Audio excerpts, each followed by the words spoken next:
Now, this is a development that not everyone saw coming. President Trump has exchanged personal messages with special counsel Bob Mueller through his attorney. The president's chief counsel, John Dowd, telling USA Today the president wanted to send greetings and express he, quote, appreciates what Mueller is doing, end quote. Dowd also said the notion of the president firing Mueller has, quote, never been on the table, end quote. New York City Mayor Bill de Blasio prepared to follow in the footsteps of, well, Rahm Emanuel, Chicago's mayor. De Blasio says he will take legal action if the Justice Department withholds money from their sanctuary city status or because of it. 8 cities or counties have already filed federal lawsuits challenging the president's sanctuary city policies. Joining me now to discuss all of this, lawless sanctuary cities, the president's messages to Mueller, and much more, Fox News anchor, former defense attorney Gregg Jarrett. Greg, good to have you here. Good to be here, Lou. Let's start with these messages between the President of the United States, who is, of course, the subject of Bob Mueller's investigation. Oh, you know, it's not unusual, by the way. I mean, as long as the president is not communicating directly with Mueller, it's routine. I used to communicate all the time on behalf of clients to prosecutors, okay? And you try to, you know, bend their arms a little bit, you know. These are pleasantries. I mean, and you're doing a boffo job, Bob Mueller. Come on. You know, remember when the president tweeted that Mueller had a disqualifying conflict of interest, which under the law, by the way, the president is right, Mueller does. So I think this was trying to soften it a little bit, and, you know, it's nothing unusual. Okay, I've got nothing to see here. I'm going to move along then. Nothing there. Let's go to the sanctuary cities and de Blasio and Rahm Emanuel and others.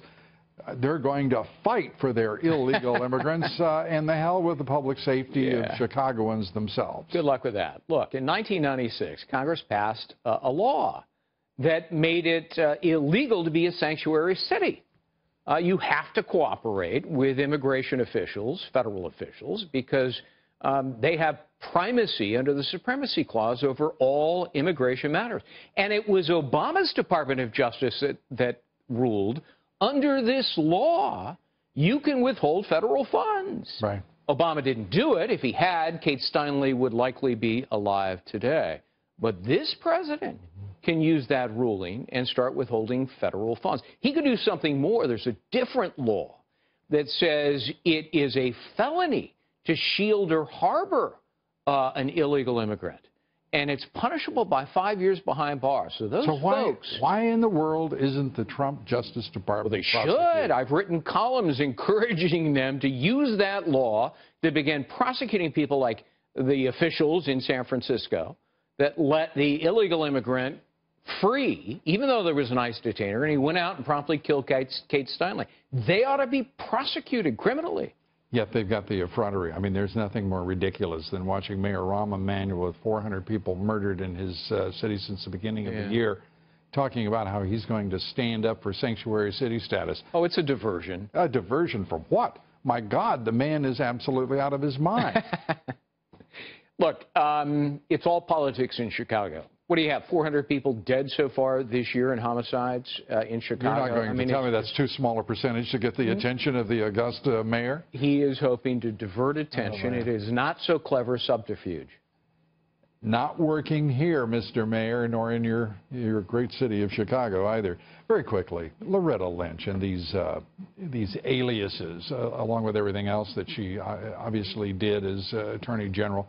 When the hell did it always was the bad guys who used aliases heretofore in history. It's still bad guys using aliases, and the bad guy may be Loretta Lynch and Eric Holder before her and a bunch of other people. I have a theory that they use these aliases to hide documents from FOIA requests. They're all public records, and they're supposed to be turned over upon request. But here's the law on this. It is a crime for a government official to willfully conceal a public document, a government document. Is that what Lynch did? She needs to answer that question in front of Congress under oath and a bunch of other questions. You know, did you tell James Comey to lie as he testified to? How about a grand jury? How about how about a second special counsel as the House Judiciary Committee demands? I wish you'd have thought of that. That would have been a great column for you. Which? You had that opportunity to start a second. He's joking because he knows I did write that column. And a great column as always. Thank you very much. Good to have you with us. Good to Gregg be here. Jarrett, thanks so much.